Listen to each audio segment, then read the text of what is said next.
Coach, Oregon, Penn State, great Big Ten championship matchup. Oregon, one of the best defenses in the country. Let's talk about how Oregon and most defenses develop a game plan to rush the passer. Tosh Lupoy, the defense coordinator of Oregon, he was on my staff before, and I love the guy. And I would sit in the meeting. So Sunday you come in, and as you prepare to go after a quarterback, it's Sunday. That's what old guys do for about 10, 12 hours a day on a Sunday and a Monday. So you come in, the first thing you always look is you find positive matchups for you. There's also at times negative matchups, right, but positive matchups is where you go. And then you first start trying to match up your guy against his guy, and then you start, we would actually grade them. Is this a 5, which means great matchup, a 2, a 3, average, or a 1, not a good matchup? After you start figuring out the matchups, then you go to something called scheme. Right. I will say this, the greater the matchups, the positive matchups for you, you don't need a lot of scheme. When I had Chase Young and Nick Bosa, I got news, pal. There's not a whole lot of scheme. I used to write it on the board, let the dog eat. That means don't be moving him around. Let him just go beat your guy. And you're going to see on video here in a minute, Oregon is playing not good defense. They had 10 freaking sacks. 10 sacks, that's a program record. And a lot of it was just matchup. At the right time, Tosh Lupoy, the D coordinator again, schemed up a couple cool things we'll show the viewer. This is a little bit like the X's and the O's and the Jimmies and the Joes. Right. Let's take a look. First matchup of the day, this is Jordan Birch, 6'6", 295. Jerry, he looks like he's 8 feet tall. And this is a potential high draft pick for Oregon. They like this matchup.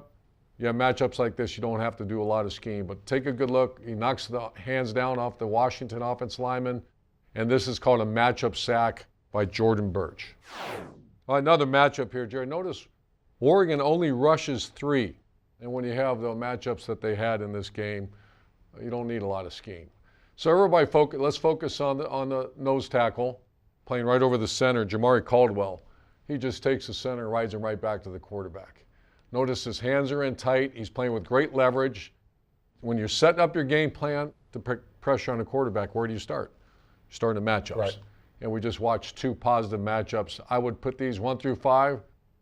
These are 5s. This is very positive matchups for him. Again, rushing 3 people, and the quarterback for Washington doesn't have time to set his feet. So if you will, that was an example of the Jimmies and the Joes. If you don't have the Jimmies and the Joes, you have to have the X's and the O's, which is scheming it up. This is a read blitz. Notice the corner coming from up top. Right.